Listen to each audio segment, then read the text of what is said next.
আপনাদেরকে একটু দেখাই আমার দুই কন্যা কিভাবে একে অপরকে আদর করে। একজন কিন্তু ঘুমোচ্ছে আর আরেকজন কি করেছে, আমার কাছ থেকে নিভিয়ার বডি লোশনটাকে নিয়ে এসছে। নিয়ে এসে খুব সুন্দরভাবে দিদিভাইয়ের পাশে বসেছে।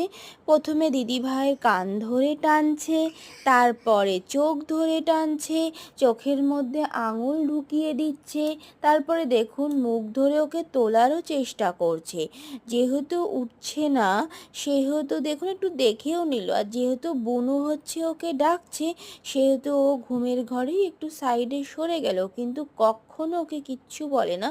এই দেখুন ওর পাশে বসে আবার ওকে মুখ থেকে আদর করেও তোলার চেষ্টা করছে।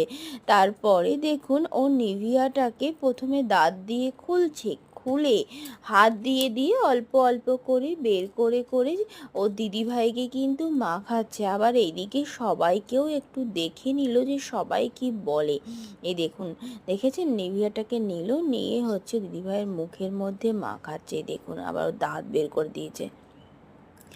মানে এইভাবে যে কি অত্যাচার করে রক্সিকে, জাস্ট কল্পনারও বাইরে। আর রক্সিও কিন্তু খুব সুন্দরভাবে বসে বসে এটাকে সহ্যও করে। বিশ্বাস করুন, ও কিচ্ছু বলে না, কিচ্ছুটি বলে না। ইভেন ওর বুনুর পাশে পাশে ঘুরবে, ওর বুনু যখন খাবার খাবে সেটা আবার বুনু আবার ওকে দিয়ে দেয়।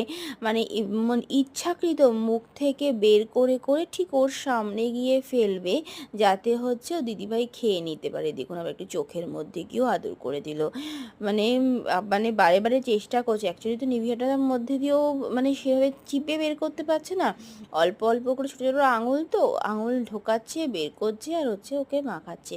এটা আমরা নেওয়ার প্রচুর চেষ্টা করেছি, কিন্তু কিছুতেই কিছু দিচ্ছে না। মানে এটা নিয়ে নিলেই কান্না করছিল। মানে এটা হচ্ছে নতুন একটা খেলা আবিষ্কার করেছে। মানে হচ্ছে এটা হচ্ছে মাখবে, মেখে হচ্ছে নিজেও মাখবে, মেখে হচ্ছে দিদিভাইকে আবার একটুখানি ও ওপর দিকে আমাদের সকলকে একটু দেখে নিচ্ছি যে আমরা কি বলি না বলি চারিদিকে। আর এই রকমই হচ্ছে দুজনে মিলে হচ্ছে গিয়ে কাজ করে, মানে নানান কাজ। সে আর কাজের কথা আপনাদেরকে আমি আস্তে আস্তে শেয়ার করব সবগুলোই।